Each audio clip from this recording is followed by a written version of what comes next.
Hey nerds, Farmer Jesse here. Welcome to Growers Daily, your daily dose of ecological farming insight. It is Wednesday, July the 30th, 2026, and today we are going to do a whole dry farming episode talking about how to farm without irrigation and what it takes to do all that successfully. So let's do it.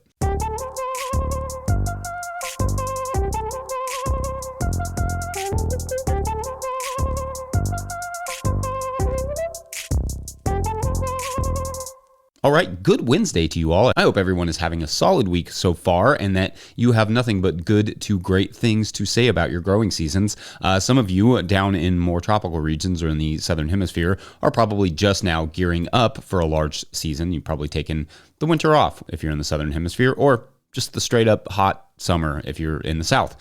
Things are fine here. Like I showed yesterday, we got much more of a storm than I realized the night before, with almost an inch of rain falling in a short run and then a lot of wind. The wind showed a little bit of the vulnerability of the milpa patch, but also probably why traditionally Three Sisters and milpa, style gardening is done in big sort of polyculture systems with larger trees and shrubs interplanted. Those probably assist a little bit with some of the wind breaking and stabilization of the milpa itself. That said, heavy wind is heavy wind, so sometimes stuff is just going to get hammered. But again, thanks to diversity for all of it, there will be a lot of food left there. I also did start getting our onions put away yesterday. I had to stop at one point because of the prolific ants that we have here that invade absolutely everything. It built a giant colony under some of them, but mostly got that project kind of wrapped up, which is nice.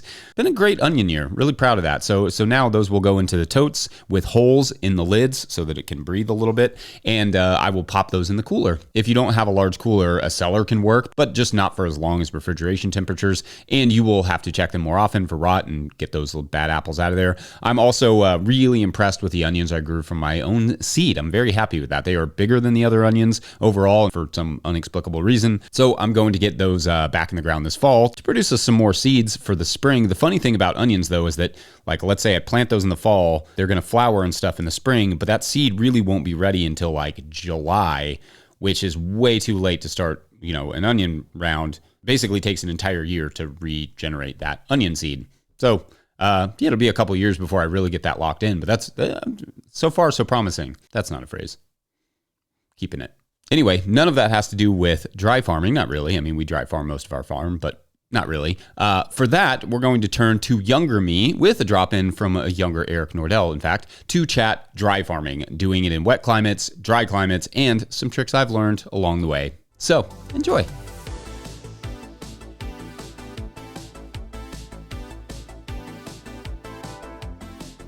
All right, so one of the topics that has been coming up a lot lately is dry farming and how to really maximize a dry farming situation.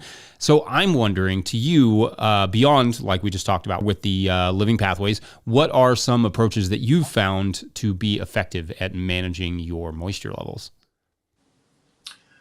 Yeah, so how would I say, there's a number of steps we use for preserving moisture. And the first step really begins with the fallow year. So we precede every vegetable crop with a year of cover crops and bare fallow periods. And this helps both because the bare fallow periods are a way to dramatically reduce the number of weed seeds in the soil. Okay, we're just doing, you might think of it as a series of stale seed beds. But we aren't preceding a vegetable crop, we're just doing it between two cover crops, right? At the same time, the cover crops are conditioning the soil. So we're trying to improve or at least maintain soil structure. And that's important so we have good moisture movement up and down in the soil. And it's also important so that our vegetables can easily grow a big root system. Okay, there's nothing impeding their roots. They can get down where the moisture is. So the one disadvantage with the cover crops, particularly an overwintering cover crop, is they use a lot of moisture. So one of our rules of thumb is that we want to kill the cover crop well ahead of planting. So for spring crops, we typically will just use a winter-killed cover crop. So we just eliminate that issue. We're conserving moisture all winter, in a sense, under the dead cover crop. For summer and fall vegetables, we'll precede them with an overwintering cover crop, but we try to kill it typically at least 6 weeks before planting, so that we pretty much know we're going to get at least one significant rain before planting. And when we kill the cover crop, I mean, in some cases it could just be mowing it. It doesn't have to be drastic, but we seem to need at least a little bit of tillage so that we're able to transplant and direct seed. And we try to minimize the depth of tillage. So we're maintaining that soil structure created by the cover crop roots.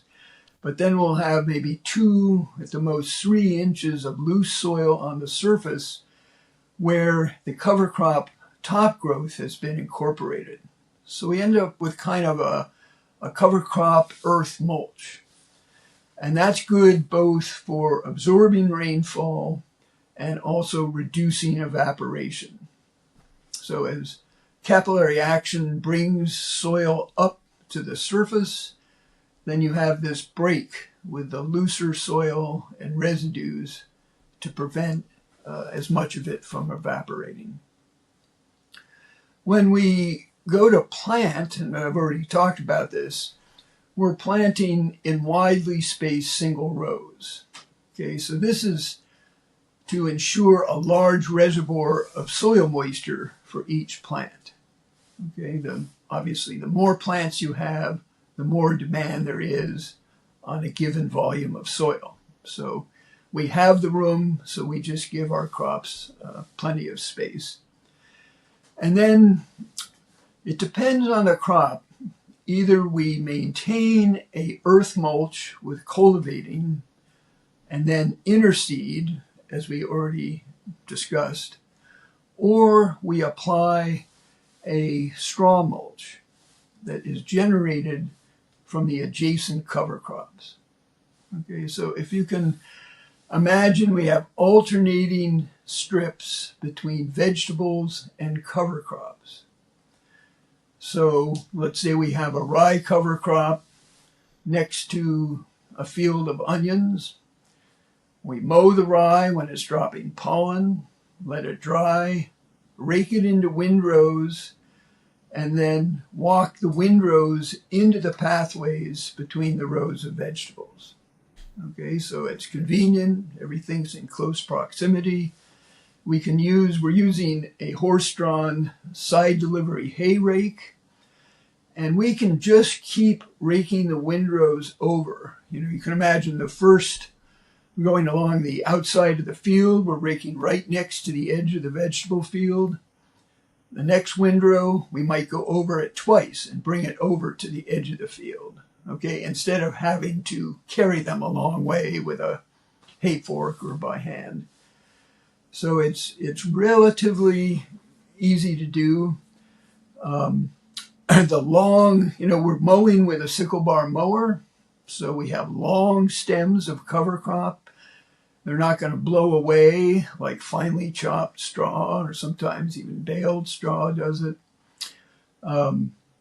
Because we're growing it ourselves, we can time it so that there's no viable grain in the cover crop straw. That's sometimes a problem. Say we used to buy in wheat straw, and you'd put out this nice mulch, and 6 weeks later it would be a living mulch of wheat from all the seed germinating, depending on the time of year. And likewise, not importing weed seeds because we're growing it right there.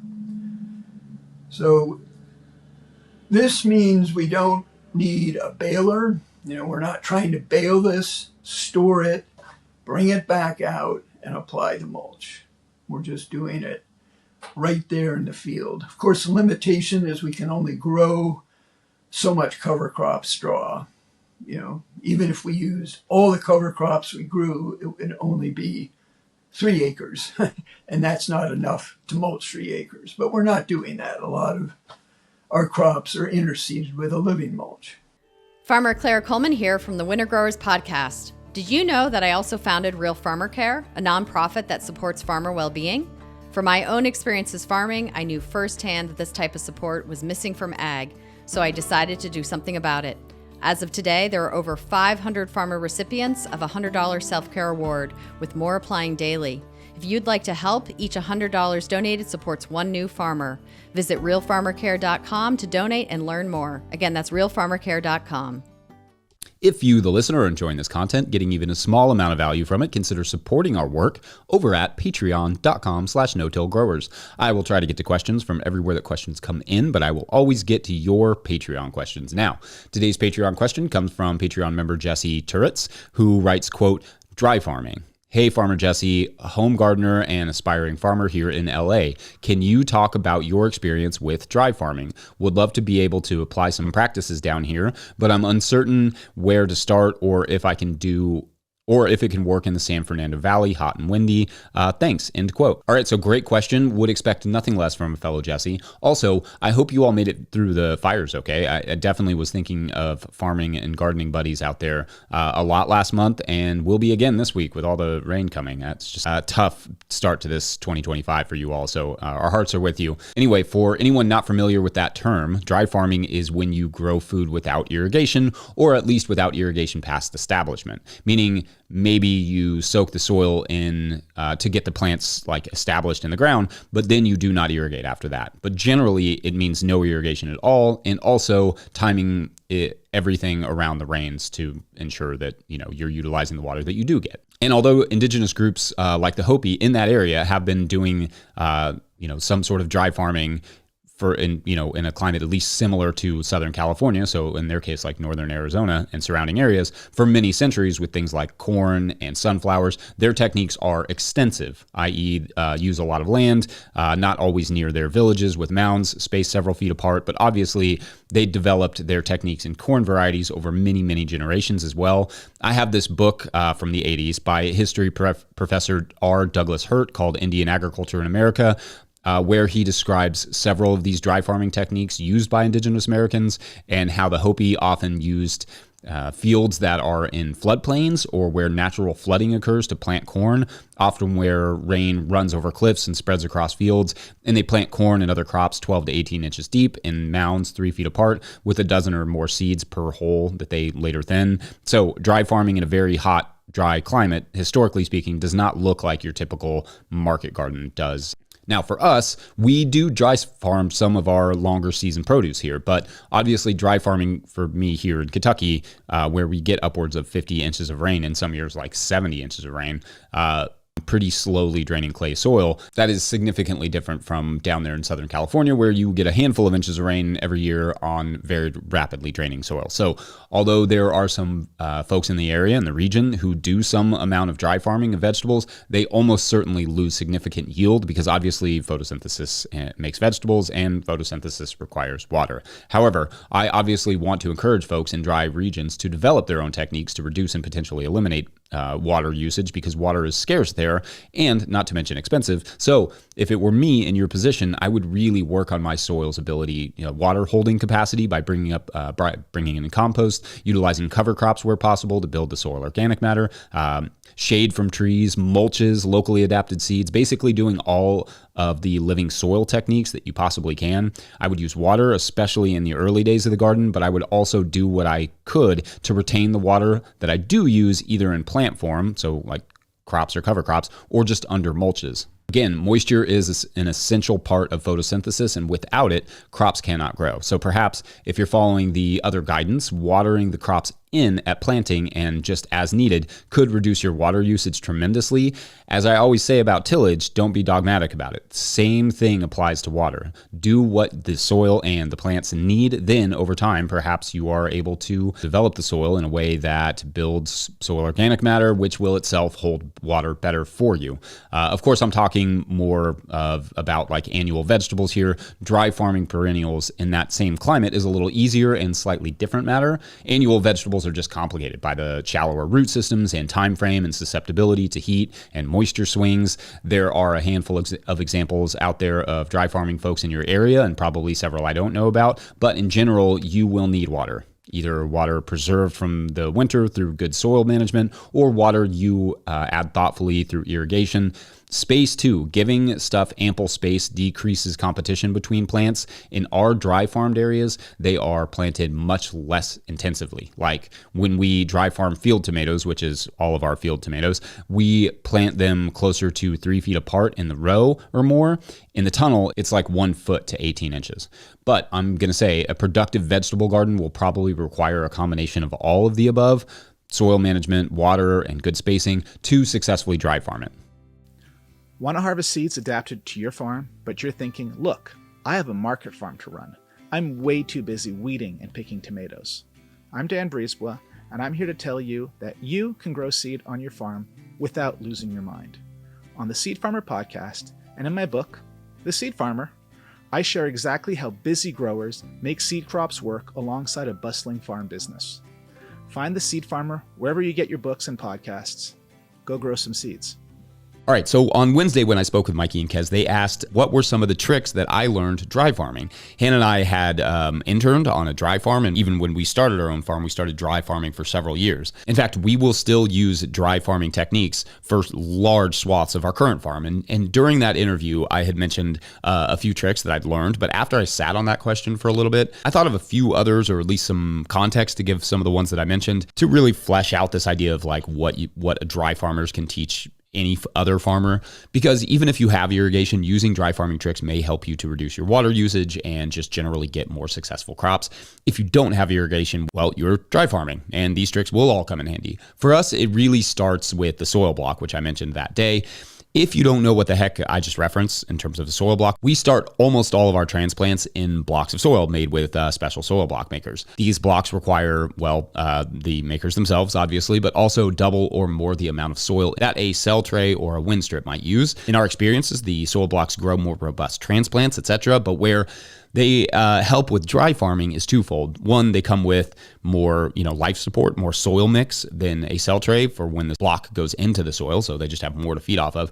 But also the plants hold so much better in the greenhouse than cell trays.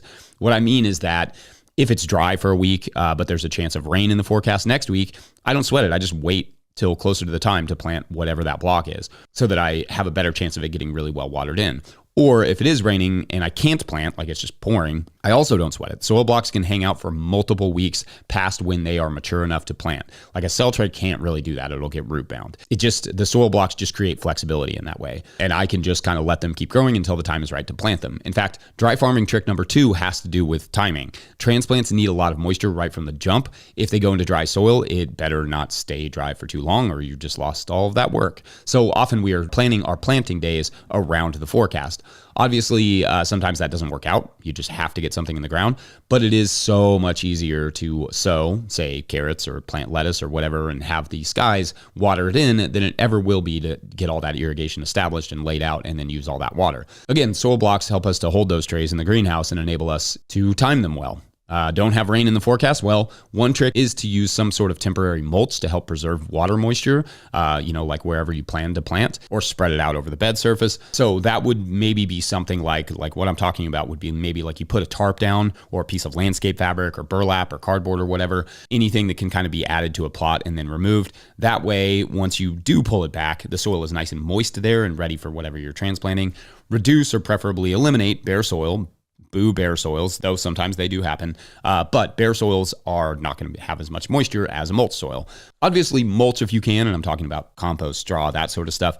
And if you can't and you have to have some bare soil, make sure to, the weed competition is down to nada if you can help it, and that you cultivate after every rain. That is really important just to keep those weeds down and also just keep that soil from crusting too hard, which creates a surface level compaction that makes it hard for gases to escape and can be hard on your plants. If you have a small amount of water, like irrigation water, but not enough to really irrigate, water stuff in really, really well. Never put a plant into dry soil and then just keep it dry. That you just get a dry plant. And also never put a dry soil block into the soil. Make sure to soak the trays really, really well before transplanting, preferably in a compost extract or, for some bonus good guys. Use shade cloth to help keep the soil cool and the plants cool after transplant while they wait on the rain. Then, of course, good soil practices for the win. Soil organic matter will go a long way in helping you through drier times. Space also matters, not like that space, but like spacing. In a dry farming situation, you cannot do biointensive plantings. I've tried it. You just get mostly mat plants. Give them a little space, and that will go a long way in their productivity because they won't be challenging each other for so many resources, in particular water. Now, some of you just do not live in places where it rains enough for much, and there's only so much you can do. Plants need water, microbes need water, everything needs water, so you will just have to find some. But mulch will help, compost and building that soil organic matter will help. Then hopefully a few of these tricks will also help get you through there as well.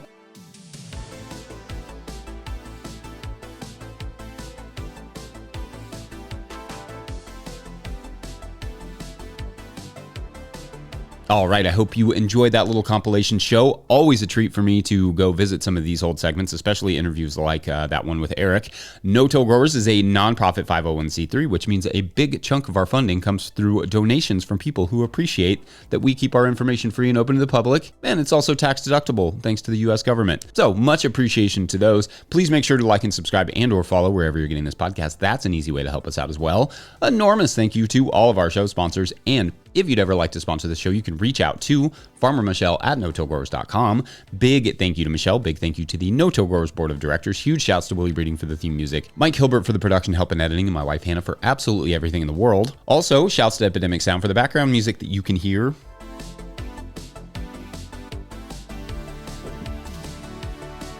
Pick up a hat or a copy of my book, The Living Soil Handbook, at no-tillgrowers.com to support this work. Big thank you to everyone over at patreon.com/no-tillgrowers, where at a certain level, or if you just bump up from one level to another, you sign up in the month of July, you get a shout on the show, but no new signups today, which is all good. We will just have to catch up with Lance tomorrow, signups pending. Otherwise, thanks for watching and or listening. We shall see you then.